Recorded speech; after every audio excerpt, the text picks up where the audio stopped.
The US dollar continues weakening despite Trump tariffs.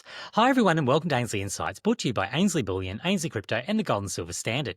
Today welcome back Drew, who's been looking at the US dollar very specifically to see whether there's a bit of a change afoot, whether we are going to see a bit of a bounce there because it has been quite weak. How are you going today, Drew? Good, Chris. How are you? Yeah, good. I've been paying quite a bit of attention to this myself, looking at the dollar, because I know it has quite a strong correlation to what we see in the global liquidity markets. So it's been something that's caught my attention, and it really has been quite weak from how I've been looking at it. I've been seeing the potential for it to bounce, but it hasn't done it yet. How are you viewing the dollar currently? Yeah, look, I definitely think that we could have a bounce in the short term, and we're probably not too far from a bounce at the moment. Nothing goes, up or down in a straight line, but I do think the macro trend is setting in to be a longer term downtrend. And this is purely just based on the timing of the 16-year DXY cycle overlaid with the 18.6-year land cycle. So the 16-year DXY cycle just has about 54 years of data on there, which is not a whole heap, but the 18.6-year land cycle has about 350 years of data.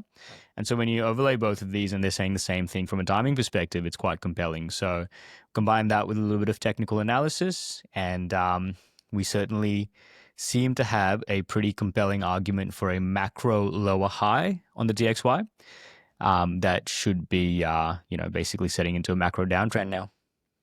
Because that to me is really interesting. You've been very consistent on this, looking at these longer term cycles and saying the interplay that occurs there is likely to lead to that stronger or that continuation of that trend lower. Because I tend to look at it a little bit closer, so I've been just looking really at the 26-week or that roughly half a year cycle that seems to be bottoming. But the point I suppose that you're making there is that it could bounce up, but just not break those previous highs, and that would allow it to roll over to lower lows, and then we are in a downtrend. That would be very contradictory to what a lot of commentators have been saying around tariff policy, because a lot of the argument has been that you would expect a stronger dollar because you've got President Trump coming out saying, look, we're going to put America first, we're going to be isolationist here, we're going to require all this capital to come back into the US. So how do you square that off? Yeah, great question. I'll just comment on that 6-month cycle first as well. So with the 16-year DXY cycle, there are two 8-year subcycles. So you can zoom into the 8-year. You can then zoom into a 4-year liquidity cycle on top of that. And then it's definitely prudent to look at a 6-month cycle within the 4-year cycle time frame as well. So the argument there is that the 6-month cycle was probably putting in a bottom, and then the rally up would result in a left translated for a left translated cycle for the next 6-month cycle. So that's essentially a failed 6-month cycle. And then you see multiple left translated cycles on the way down. And then you zoom back out into the larger time frame there. As far as anything specific relating to government policy, tariffs, trade wars, actual wars, I think these things will certainly have an influence on sentiment. And of course, they will have an influence on the actual markets as well. But because there are so many different factors interplaying simultaneously, pinpointing one specific factor like Trump's tariff policies and saying that the entire market has to react in a certain way because of this is then negating all the other infinite influences over it as well. Huh. And me personally, I don't think me or any other human really would have the bandwidth to compute all of the data that's on the table at the moment, and form an opinion based on that. For me, I just find looking at cycles to be a simple way to cut out all of that extra noise and to form an opinion based more on the laws of nature and the cyclical nature of things. So tracking those on various time frames makes, I think, a pretty compelling argument that all of the news reports looking in one direction, talking about tariffs having a specific influence on the dollar. Well, since those news reports have been dominating for the last 6 weeks, we've actually seen the DXY fall off from about 107 to about 103 today. So now that they've stopped reporting on it, would probably be a perfect time for a counter trend rally. And that is quite interesting, because when you talk about the cycles to remove the noise, I know I've even fallen for this myself quite a bit recently, where I'm going, I'm not sure if this time is different. And these are always the most dangerous words to say when you're talking about anything to do with investing, that this time's different. But I worry about that a little bit because we just haven't had this particular set of circumstances before. And the reality is that the market has been responding exactly as you've described, because even against this backdrop, we haven't seen certain things that you would expect to happen, like the US dollar gain that strength. So you're winning me over there with this consistent argument on the cycles being more important than getting caught up in the narratives, because even with very strong narratives at the moment, they really haven't taken over. Yeah, definitely. I mean, look, I don't think, obviously, there are no guarantees. No one has a crystal ball as to exactly what's going to happen. I think it's just about what the individual feels gives them an edge over other market participants. And I think if everyone is aware of tariffs and the impact of tariffs, then the edge is neutralized.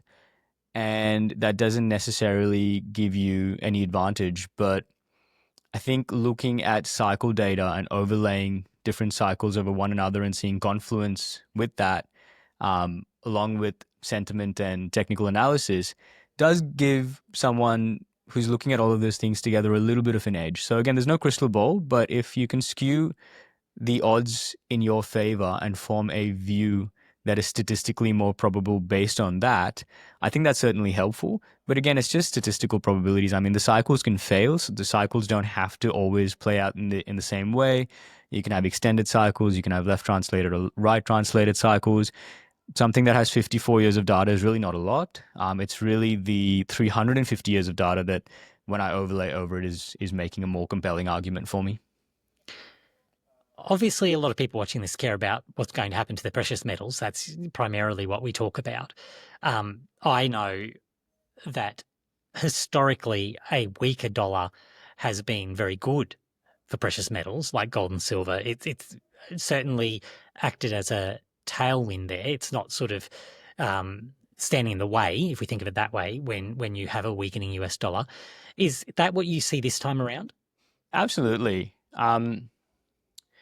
So with the dollar getting weaker, anything priced in dollars will have a strong tailwind and increase in value. But also the dollar weakening, or the DXY specifically, um, weakening will coincide with an environment where people are moving away from dollar yield. And that usually is an environment where assets are going up in value and giving investors a better return than cash positions. And that's usually an environment where liquidity is increasing. And with an increased liquidity, that liquidity needs to find a home, and it tends to find its home in hard assets like precious metals, Bitcoin, land, that sort of thing.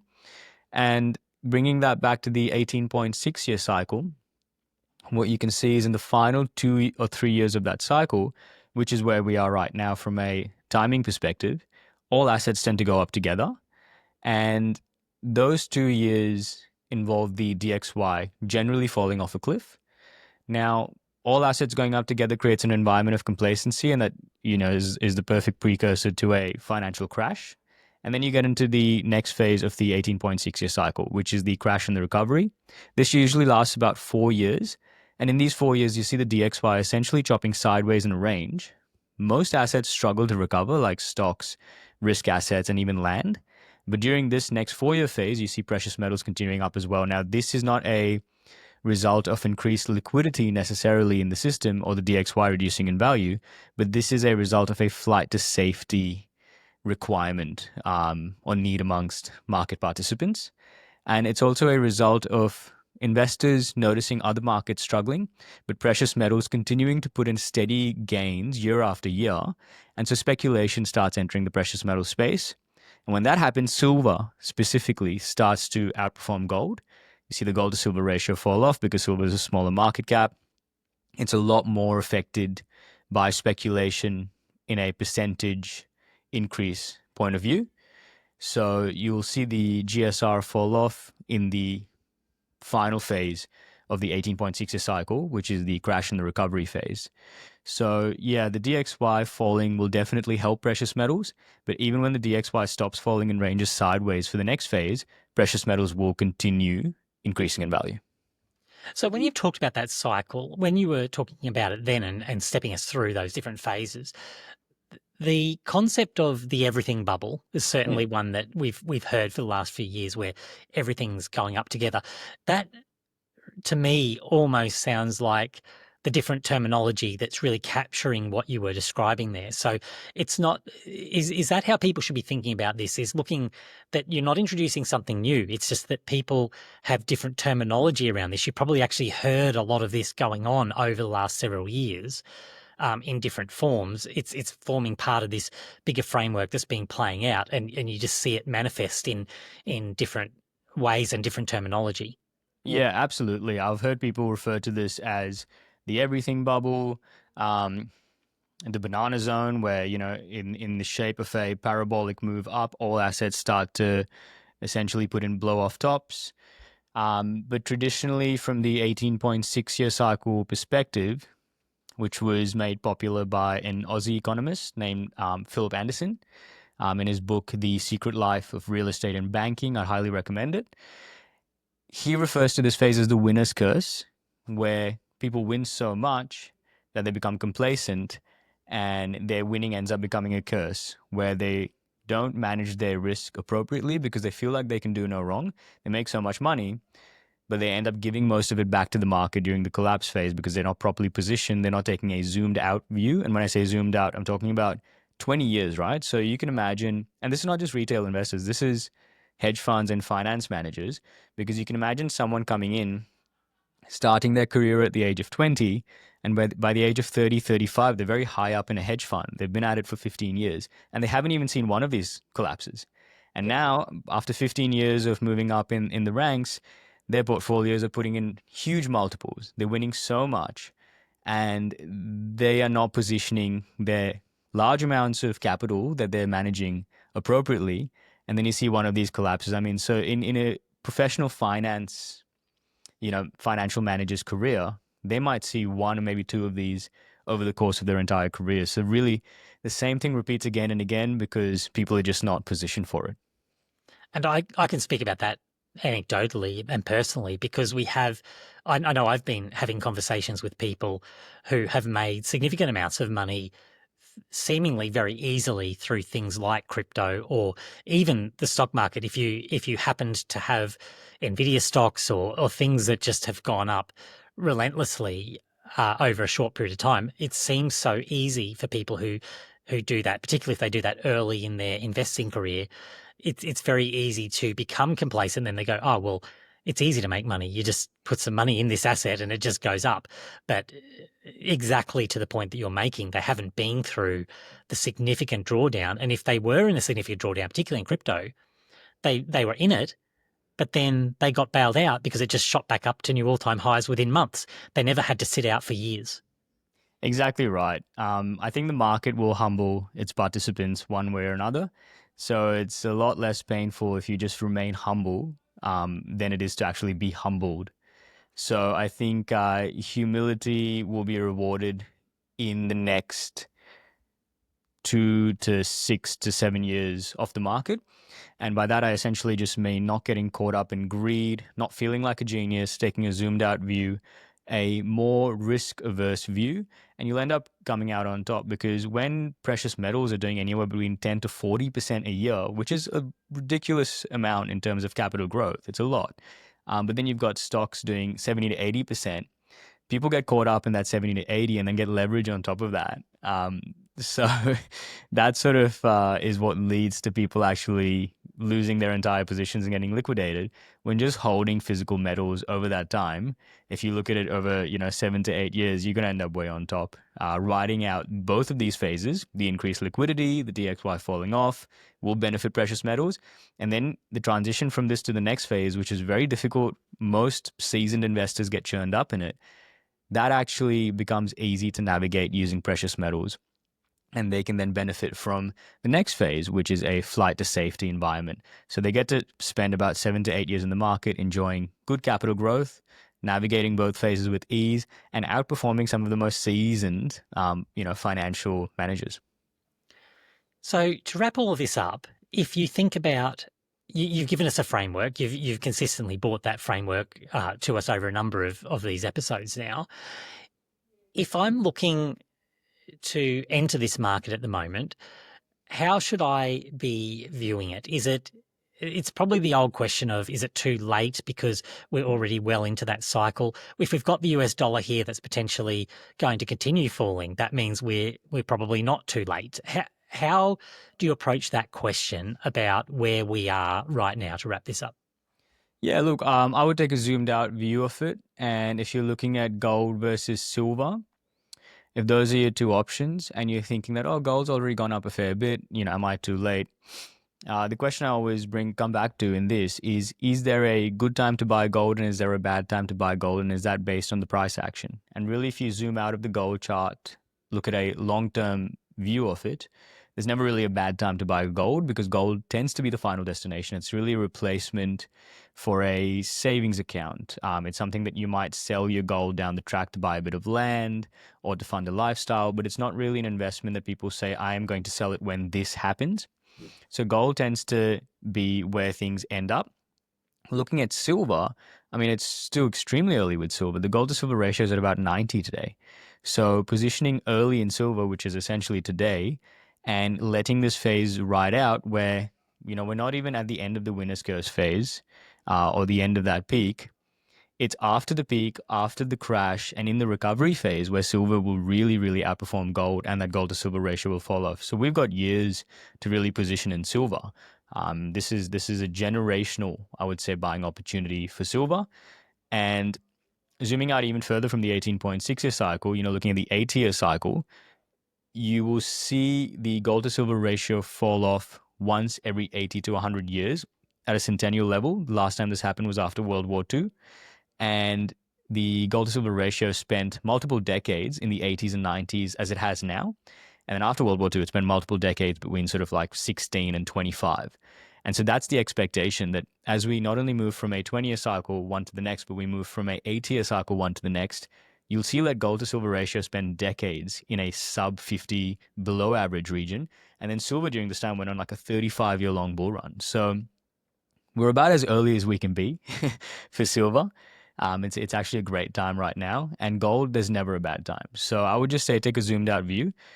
I've got customers that were looking at gold at 3,500 Aussie dollars per ounce, and we're thinking that it was late because like, oh look, it was 2.2 not long ago, and now it's nearly 5. And I think the same thing will happen when it's in over 10,000 an ounce and that sort of thing. So. Well, you've been saying for a long time, and I'm certainly listening on the silver call. It would be very interesting to see that continue to unfold. It has maintained that ratio high, but we did see a little bit of a dip back recently in that gold-silver ratio. So you started to see silver, that little hint of what outperformance looks like was only a hint because the ratio's gone back up since then, but that little hint was enough to get a few people excited. So yeah, it goes to show what will happen when we get a significant fall in that ratio. Yeah, I can only imagine. I mean, I'd say leading into the crash, the gold to silver ratio will probably stay elevated. So there could be anywhere between 1 to 24 months of it actually staying at this level. But when it falls off, I mean, could you imagine it spending decades, which it has at this 80 to 90, 70 to 90 level, and then falling down to 16, which has not been seen for so long? It's going to be an absolute frenzy, and that's when retail actually catches on. Right now, the market is being driven mainly by central banks, by governments, by really large players. So retail hasn't really caught on either. So even from that perspective, we're really early. So anyone watching this who's thinking about investing in silver, they're way ahead of the game. I would take a long-term time frame view for it, position in early, and then just let the world sort itself out over this complicated phase and enjoy the benefit of moving through both phases with gold and silver. Wonderful, as always. Thank you so much for your work on that today, Drew. Thanks, Chris. Good to chat to you. Good to chat to you. Thanks, everyone, for watching. We'll chat again soon.